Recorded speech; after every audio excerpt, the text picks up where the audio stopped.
Good morning बेटा। Can you all hear me? आवाज आ रही है सबको मेरी? Ma'am Yes, yes yes, ma'am, good ma'am. Morning. Okay, तो रिवीजन जो रह गई थी पेंडिंग वो स्टार्ट करते हैं। एक्सेलरेशन ड्यू टू ग्रेविटी वाला टॉपिक कर रहे थे हम। वहां तक किया था सभी ने revise? Ma'am yes. Ma'am, yes. Okay okay बेटा।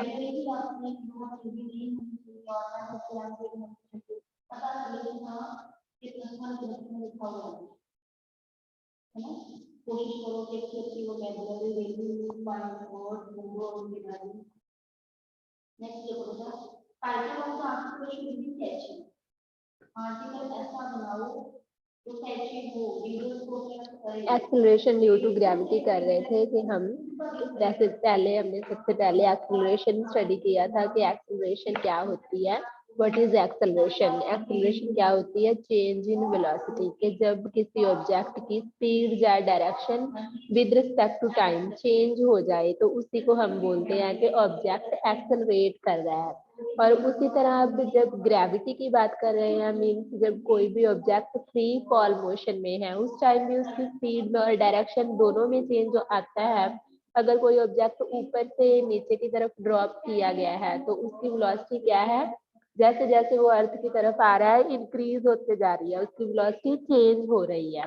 और अगर हम ऊपर की तरफ थ्रो करते हैं तो उसकी वेलोसिटी अपवर्ड जाते जाते डिक्रीज होती जाती है और एक पॉइंट पे जीरो हो जाती है और फिर से वो नीचे की तरफ फॉल हो जाता है due to the gravity of the earth, और उसकी स्पीड फिर से इंक्रीज हो जाती है। तो हम क्या बोल सकते हैं कि कोई भी बॉडी जिस टाइम फ्री फॉल मोशन में होती है उस टाइम वो एक्सेलरेट करती है, इसीलिए एक्सेलरेशन ड्यू टू ग्रेविटी।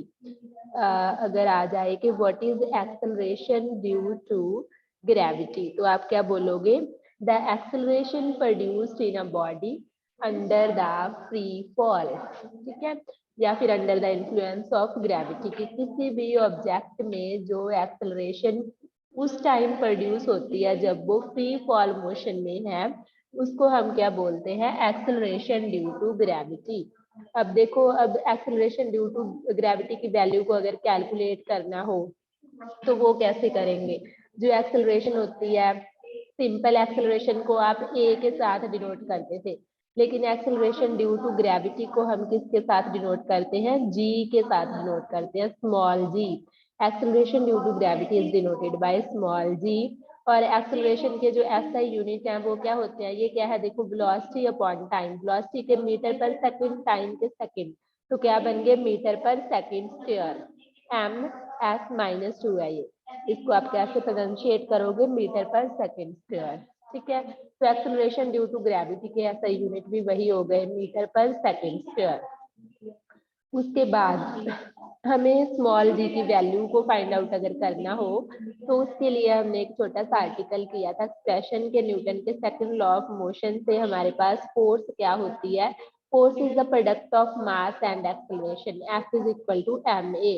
अगर हम इसी फोर्स को फ्री फॉल मोशन में बात करें इसी फोर्स की, तो स्मॉल एम तो स्मॉल एम रहेगा, लेकिन एक्सेलरेशन क्या हो जाएगी यहाँ पे?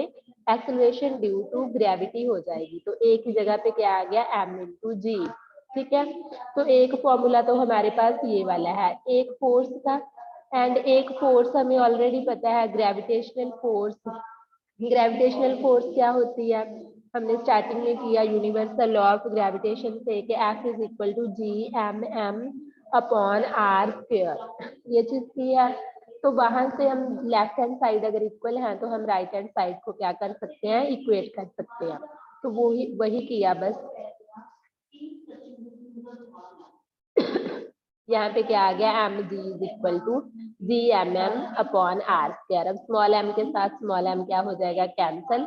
तो एक्सेलरेशन ड्यू टू ग्रेविटी का जो फॉर्मूला है वो क्या आ गया? Small ji is equal to G M upon R square.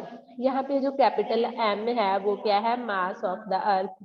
And जो आर है, स्मॉल आर या फिर डी लिख सकते हैं हम, वो क्या है? Distance between the object and the earth, ठीक है।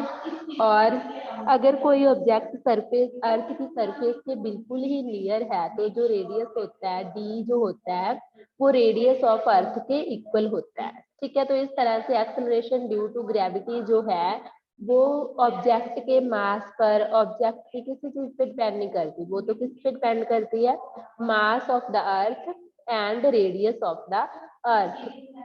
ठीक है, तो इस तरह से ये आपको फॉर्मूला याद रखना है कि G is equal to GM upon R square and acceleration due to gravity depends upon the mass of the earth and radius of the earth. इसी तरह से हमने G की जो वैल्यू है वो फाइंड आउट भी की थी कि कितनी होती है। Can anyone tell me what is the value of small g at the surface of earth? Yes, बताओ मैम पुष्पिंदर। 9.8 मीटर पर सेकंड मैम स्क्वायर। 9.8 मीटर पर सेकंड स्क्वायर। यस, 9.8 मीटर पर सेकंड स्क्वायर। ठीक है, तो बस इसके बाद देखो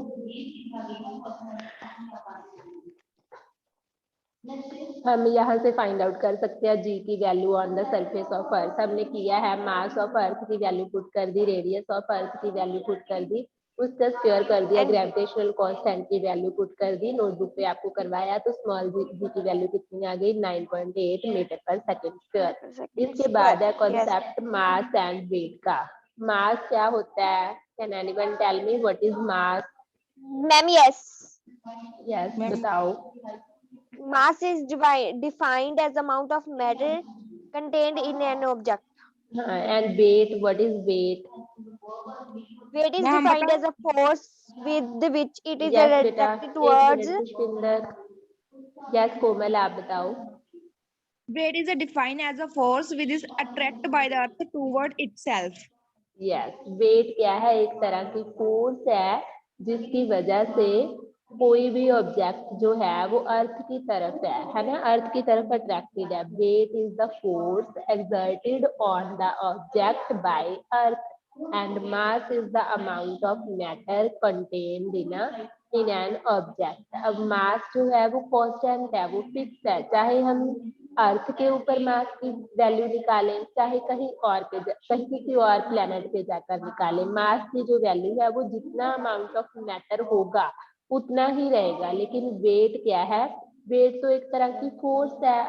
अगर मैंने यही बोल दिया कि वेट होता क्या है, वेट का मीनिंग क्या है, weight is force exerted on an object by earth. तो इसका क्या मतलब है? वेट तो एक तरह की फोर्स है, तो वेट के जो यूनिट होंगे वो भी फोर्स वाले होंगे। फोर्स कैसा यूनिट क्या होते हैं? न्यूटन।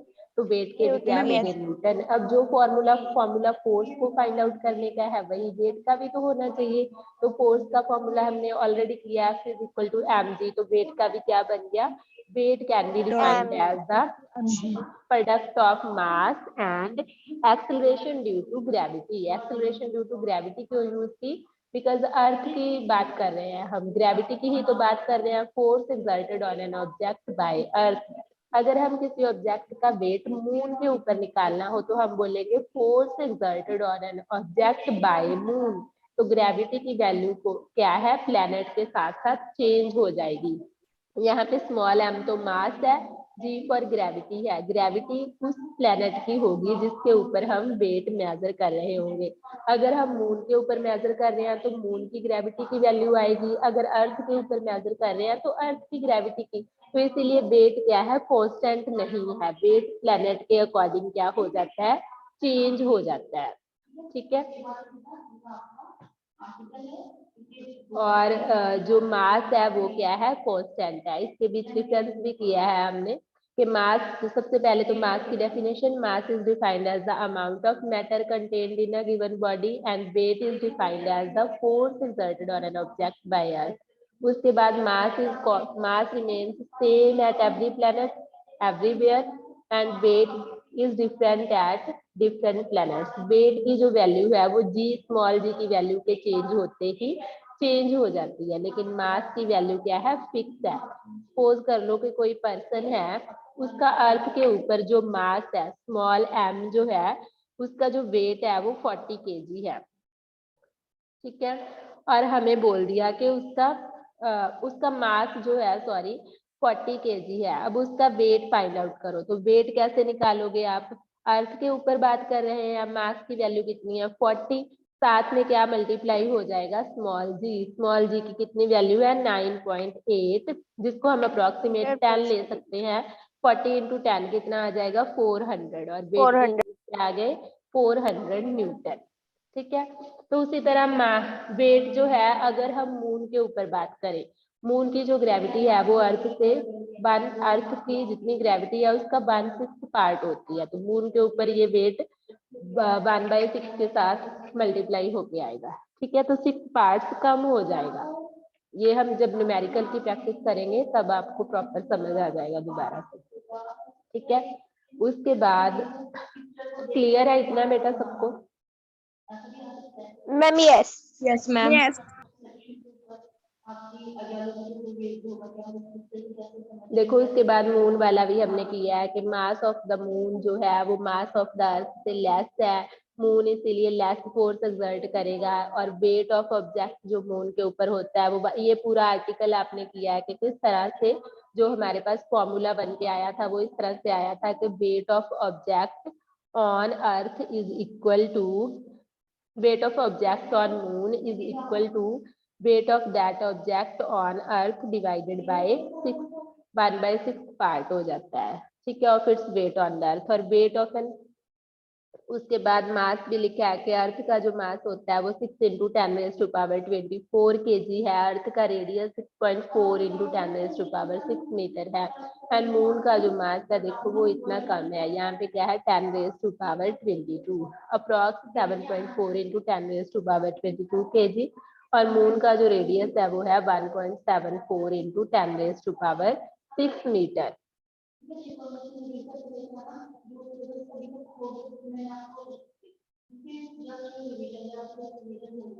देखो क्वेश्चन लिखा है, what will be the weight of the body on the moon whose mass is 12 kg। एक बॉडी है जिसका मास कितना है 12 kg। जब आप न्यूमेरिकल करते हो तो सबसे पहले जो चीज गिवन होती है वो लिखते हो। What will be the weight of the body on the moon, हमें क्या करना है, weight of a body on moon find out करना है। उसके बाद मास इज 12 kg, बॉडी का जो मास है वो कितना गिवन है 12 kg। तो पहले क्या करोगे आप, उस बॉडी का weight on the earth find out कर लोगे, क्या आएगा mass into acceleration due to gravity, earth के ऊपर कितनी होती है 9.8, अप्रॉक्स अगर 10 ले ले तो कितना आ गया 120 न्यूटन। अब हमें रिलेशन पता है कि वेट ऑफ ऑब्जेक्ट अर्थ के ऊपर जितना होता है उसका 6 टाइम्स लेस हो जाता है, अगर हम मून पे फाइंड आउट करें तो क्या आ जाएगा 120 डिवाइडेड बाय 6, 20 कितना रह गया देखो 20 न्यूटन। 20 तो वेट की वैल्यू क्या हो गई, अर्थ जैसे ही मून के ऊपर गया वेट की वैल्यू चेंज हो गई, उसकी वैल्यू 6 टाइम्स डिक्रीज हो गई देन ऑन द अर्थ। कोई और टॉपिक आपकी नोटबुक में थ्योरी में से पेंडिंग है जो समझाना रह गया हो, दोबारा से चेक करो। Ma'am difference between gravitational constant and acceleration due to gravity. Okay, explain कर देती हूँ। फिर कल आपका थ्योरेटिकल पार्ट का टेस्ट होगा, उसके बाद फिर नेक्स्ट डे मैं आपको न्यूमेरिकल की प्रैक्टिस करवा दूंगी पहले सारे की, फिर न्यूमेरिकल का टेस्ट अलग से होगा। ठीक है, ओके मैम। अभी small G and capital G वाला कर लेते हैं। कैपिटल जी क्या होता है, ग्रेविटेशनल कांस्टेंट, जिसको हम क्या बोलते हैं यूनिवर्सल। कैपिटल जी को और क्या बोलते हो, यूनिवर्सल ग्रेविटेशनल कांस्टेंट। कांस्टेंट। और स्मॉल जी जो है वो वो कांस्टेंट नहीं है, उसकी वैल्यू क्या है, स्मॉल जी क्या है हमारे पास, acceleration due to gravity. Gravity.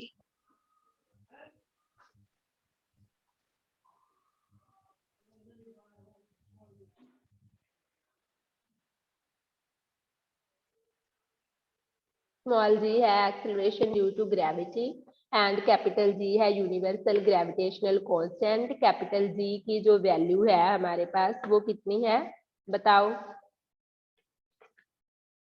6.67 67 into 10 raised to power minus 11 Newton meter square per kg square. हाँ, into 10 raise to power -11 newton Newton meter square per KG square. ठीक है, तो स्क्वायर। सबसे फर्स्ट पॉइंट तो आ गया capital G is universal gravitational constant and small ji is acceleration due to gravity. Second point आ गया the value of capital G is 6.67 into 10 raised to power -11 newton metre square पर KG square. ठीक है, उसके बाद second point इसमें आ गया the value of acceleration due to gravity at earth is equal to 9.8 9.8 metre पर सेकंड स्क्वायर। यस मीटर पर सेकंड स्क्वायर। ठीक है, उसके बाद जो कैपिटल जी है वो यूनिवर्सल ग्रेविटेशनल कांस्टेंट है, उसकी जो वैल्यू है it remains same everywhere, but जो स्मॉल जी है it's value changes with the change in planet. अगर हम मून पे चले जाएंगे तो जी की वैल्यू अलग आएगी, और जो हमने फाइंड आउट की है ये 9.8 मीटर पर सेकंड स्क्वायर, ये भी कहाँ पे है एट द सरफेस ऑफ अर्थ। और अगर हम ऑन द सरफेस ऑफ अर्थ है, अगर हम पोल और इक्वेटर को अलग अलग देखें तो पोल के ऊपर तो 9.8 मीटर पर सेकंड स्क्वायर है, लेकिन इक्वेटर में चेंज हो जाएगी। क्यों चेंज हो जाएगी? देखो बिकॉज स्मॉल जी की जो वैल्यू है, जो हमने फॉर्मूला निकाला वो क्या है Gm/r²। तो वैसे ही तब रेडियस की वैल्यू चेंज हो जाएगी, बिकॉज पोल के ऊपर अगर कोई पर्सन पोल के ऊपर खड़ा है एट द सरफेस ऑफ अर्थ, तो बाहर से सेंटर से लेकर पोल तक का रेडियस अलग है, लेकिन सेंटर से लेकर इक्वेटर तक का रेडियस तो ज्यादा है एज कंपेयर टू द पोल। तो जैसे ही अर्थ का रेडियस चेंज हुआ स्मॉल जी की वैल्यू तो चेंज हो जाएगी। तो स्मॉल जी की वैल्यू हर यूनिवर्सल कांस्टेंट नहीं है, जो हमने फाइंड आउट की ये सिर्फ अर्थ की सरफेस के ऊपर है। जैसे ही हम पोल टू इक्वेटर चेंज होते हैं या फिर अर्थ से किसी और प्लेनेट पर चले जाते हैं तो स्मॉल जी की वैल्यू क्या हो जाती है, चेंज हो जाती है। और कौन कौन सा पॉइंट लिखा है आप बताओ मुझे। कि मैम ये जो स्मॉल जी जी है एंड वो जी में कोई और भी है। पॉइंट है? कैपिटल यस जी मैम, जो है वो उसकी वैल्यू स्केलर फिक्स क्वांटिटी है, है लेकिन स्मॉल जी की वैल्यू जीरो भी हो सकती है। जीरो कहाँ पे होती है? At the centre of the earth. Yes अगर रेडियस बिल्कुल ही सेंटर पे खड़े हैं तो रेडियस ही नहीं है वहां पे, तो है ना, तो वहां पे स्मॉल जी की यस, वैल्यू क्या हो जाएगी, zero at the zero. Centre of the earth. और ये पॉजिटिव भी हो एक सकती है, नेगेटिव भी हो सकती है और जीरो भी हो सकती है।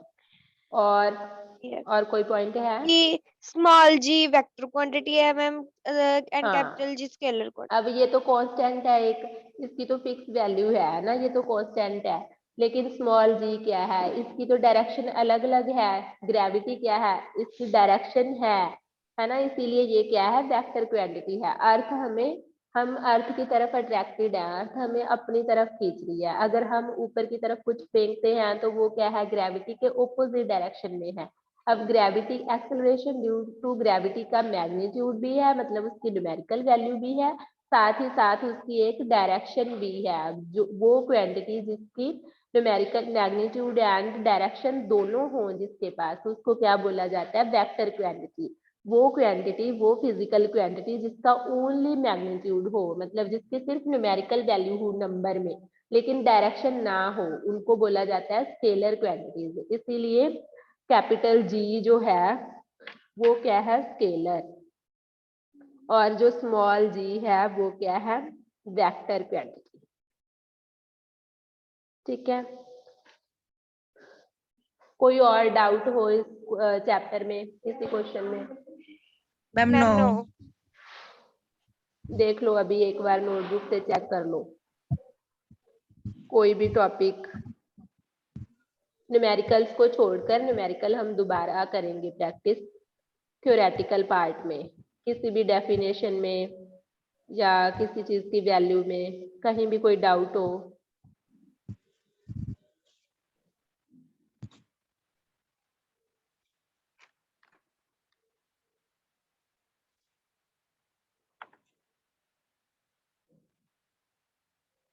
है नहीं, किसी को नहीं कोई भी doubt? No ma'am ma'am.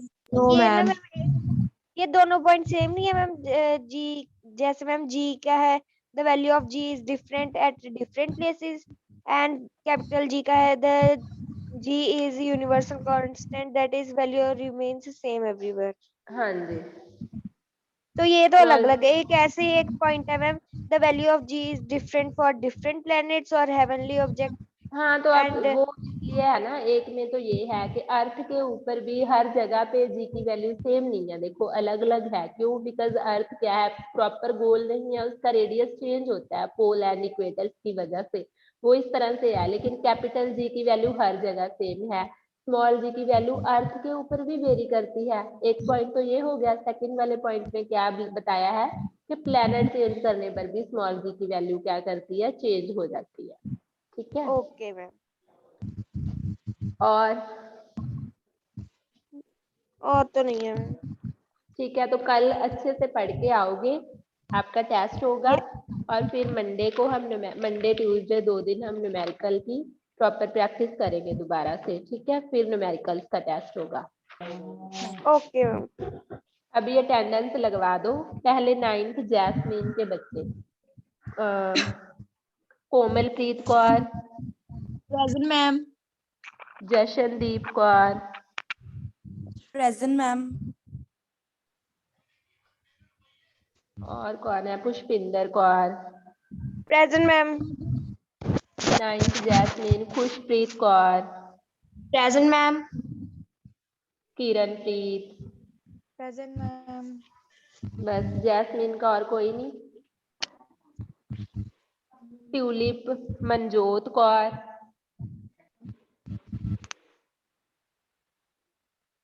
Gurtej Singh, Mandeep Kaur, Present, ma'am. बस ट्यूलिप का भी और कोई नहीं है बेटा।